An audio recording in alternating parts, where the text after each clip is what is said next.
Shalom, salam damai, berkah dalam. Kita lanjutkan dengan perikop dengan judul di Taman Getsemani, Matius 26 ayat 36 sampai 46. Maka sampailah Yesus bersama-sama murid-muridnya ke suatu tempat yang bernama Getsemani. Lalu ia berkata kepada murid-muridnya, "Duduklah di sini, sementara aku pergi ke sana untuk berdoa."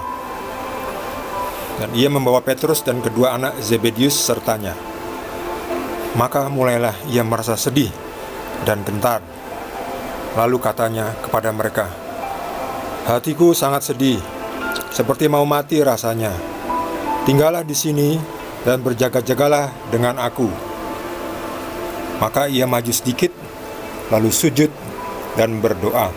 Katanya, "Ya Bapakku, jikalau sekiranya mungkin, biarlah cawan ini lalu daripadaku.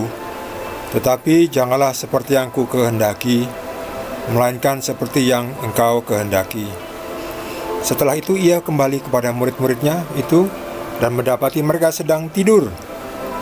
Dan ia berkata kepada Petrus, "Tidakkah kamu sanggup berjaga-jaga 1 jam dengan aku? Berjaga-jagalah dan berdoalah, supaya kamu jangan jatuh ke dalam pencobaan. Roh memang penurut, tetapi daging lemah." Lalu ia pergi untuk kedua kalinya dan berdoa, katanya, "Ya Bapakku, jikalau cawan ini tidak mungkin lalu, kecuali apabila aku meminumnya, jadilah kehendak-Mu." Dan ketika ia kembali pula, ia mendapati mereka sedang tidur, sebab mata mereka sudah berat. Ia membiarkan mereka di situ, lalu pergi dan berdoa untuk ketiga kalinya, dan mengucapkan doa yang itu juga.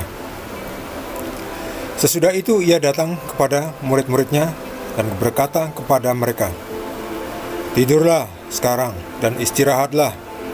Lihat, saatnya sudah tiba, bahwa Anak Manusia diserahkan ke tangan orang-orang berdosa. Bangunlah, marilah kita pergi, Dia yang menyerahkan aku sudah dekat."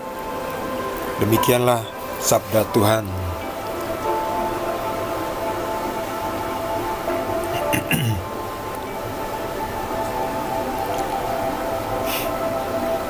Yesus sangat bersedih ketika tahu apa yang akan terjadi terhadap dirinya.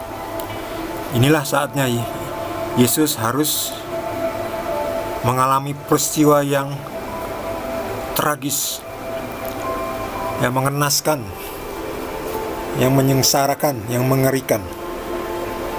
Disinilah mengapa Yesus merasa sedih dan gentar. "Hatiku sangat sedih, seperti mau mati rasanya."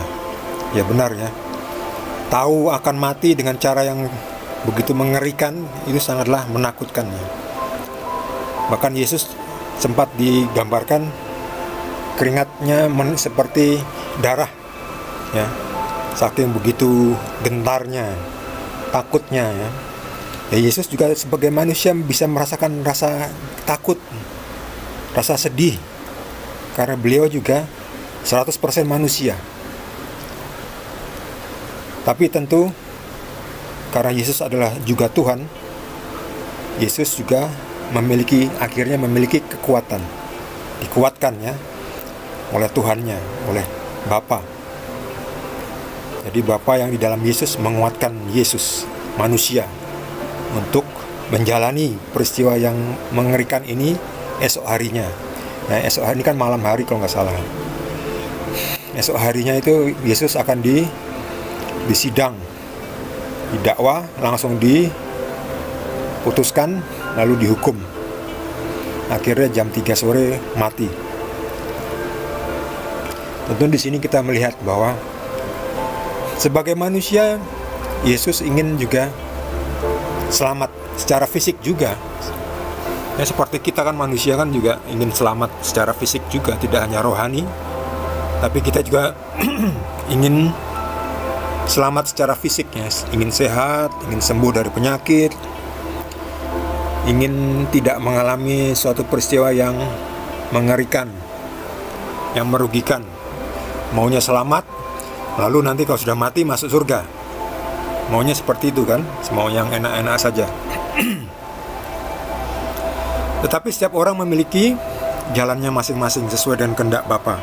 Makanya di sini Yesus sebagai manusia yang mengatakan, ya Bapakku, jikalau cawan ini tidak mungkin lalu kecuali apabila aku meminumnya, jadilah kehendak-Mu.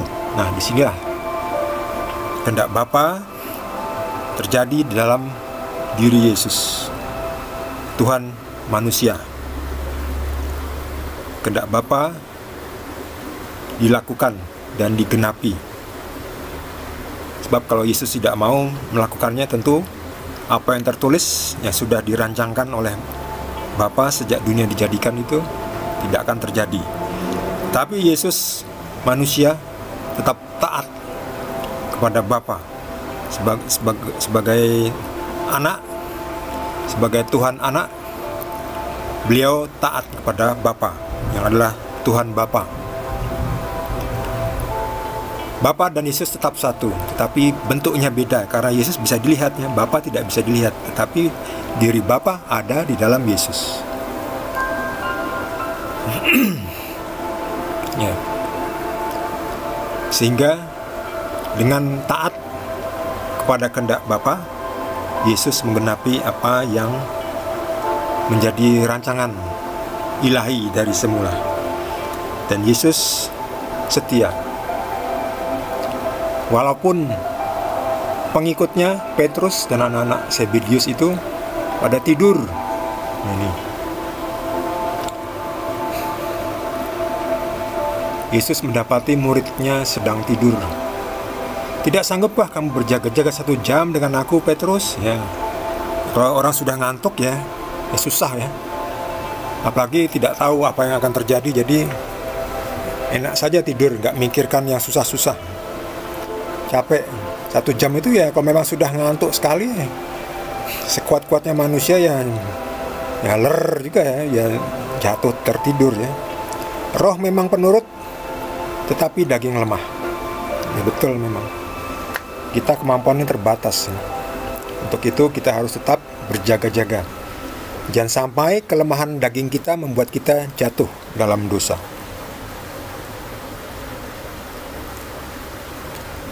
Dan seperti Yesus taat kepada Bapanya, demikian juga kita sekarang mengikut Yesus Kristus juga harus taat kepada Yesus. Apa yang dikehendaki Yesus. Ya Yesus, apa yang Kau kehendaki? Kalau cawan ini tidak akan lalu kecuali aku meminumnya, atau aku melaksanakannya, atau aku mengalaminya, terjadilah seperti yang Engkau kehendaki. Amin. Bagi saudara yang mendapatkan inspirasi dari Roh Kudus dan ingin berbagi dengan kita semua, dapat membagikannya dengan menulis di kolom komentar. Bagi saudara yang belum subscribe, mohon jangan lupa di subscribe dan juga di like. Kita akan lanjutkan di perikop berikutnya. Terima kasih. Tuhan Yesus berkati kita semua.